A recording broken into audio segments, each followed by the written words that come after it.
Meus caros amigos e amigas, o que o nosso catecismo quer dizer quando fala em depósito da fé?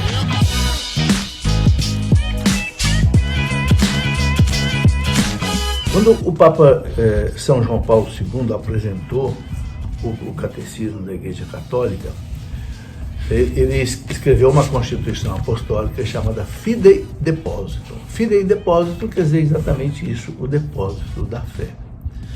E o Papa João Paulo II, ele começa exatamente essa constituição apostólica sobre o depósito da fé, dizendo o seguinte, que guardar o depósito da fé é a missão que o Senhor confiou à sua igreja e que ela cumpre em todos os tempos. Veja, ele começa com uma frase assim muito significativa. Guardar o depósito da fé é a missão que o Senhor confiou à sua igreja e que ela cumpre em todos os tempos. Então, esse depósito da fé, o que é? É tudo aquilo que Jesus ensinou, que passou para os apóstolos, que está nos evangelhos, mas que também está na tradição apostólica. As verdades da nossa fé, os dogmas da nossa fé, né? Que não podem ser alterados, porque os dogmas eles são perenes, eles são sempre atuais, nunca envelhecem.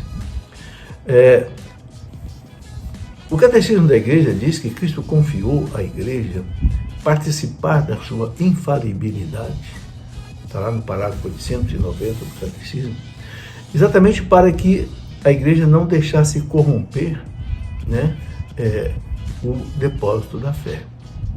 Aquilo que é o essencial para a nossa salvação.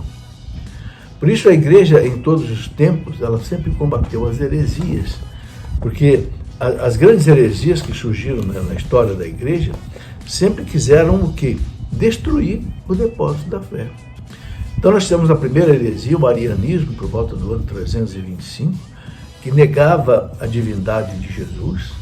Ário era um presbítero famoso de Alexandria, então foi preciso a igreja realizar o concílio de Nicéia 325 para combater esse perigo do arianismo que negava a divindade de Jesus.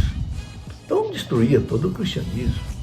E foi uma heresia que perturbou a vida da igreja por 4 séculos, porque os imperadores cristãos do Oriente, filhos de Constantino, Constantino II, Constâncio, etc., se tornaram hereges arianos e queriam impor à igreja o arianismo.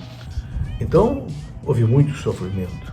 Santo Atanásio, que era bispo de Alexandria, foi exilado 5 vezes por combater o arianismo e assim por diante.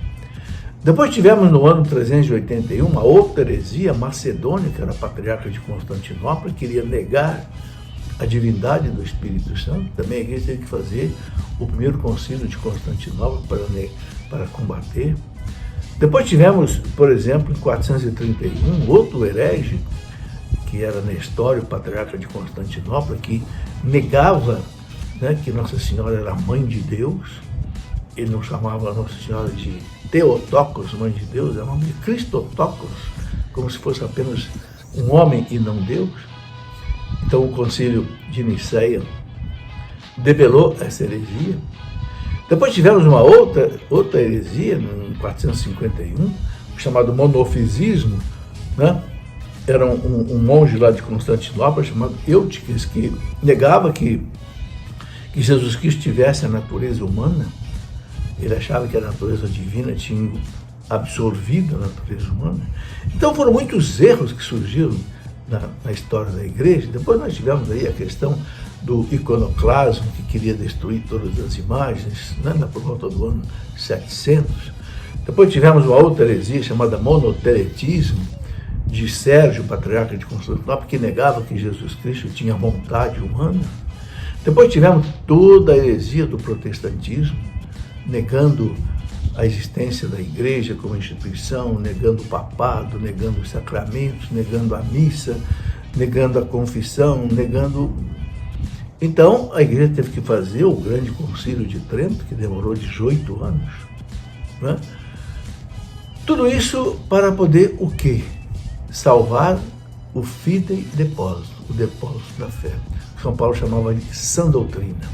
Quando São Paulo escreve para Timóteo, escreve para Tito, Tito e Timóteo foram dois bispos que São Paulo sagrou, né? Colocou Timóteo em Éfeso, colocou Tito, né, de Creta.